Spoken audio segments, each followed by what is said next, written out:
মহাদেবের ভক্ত যারা তারা 1 মিনিট দাঁড়িয়ে যাও, কেননা মহাশিবরাত্রি চলে এসেছে। 8ই মার্চ এবং 9ই মার্চ 2 দিনই যেহেতু শিবরাত্রি পড়েছে, কিন্তু আমি 8ই মার্চে শিবরাত্রি 1 hour later. উপোস রাখবো। দেখতে পারলা দিদি আর আমি শিবরাত্রির উপোস রেখেছি, আর এদিকে মালাও গেঁথে নিয়েছি। আর এখন আমরা চলে যাচ্ছি শিব মন্দিরে। আমাদেরই পাশের গ্রামে একটি শিব মন্দির আছে, ওখানেই আমরা যাচ্ছি।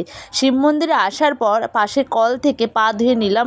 আর এই হচ্ছে সেই শিব মন্দিরটা, এখানেই আমরা পুজো দেব। আচ্ছা, তোমাদের বলে রাখি, এটা আমার 3য়তম শিবরাত্রি।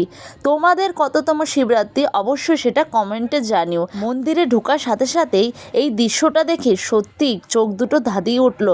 1 ড্রাম দুধ মহাদেবের মাথায় ঢাললো। হ্যাঁ, তোমরা হয়তো অনেকেই বলতে পারো যে এত দুধ নষ্ট না করে গরিবের মধ্যে তো দিতেই পারে, কিন্তু কি করবো, মহাদেবের ভক্ত যারা তারা একটু পাগল হয়েই থাকে।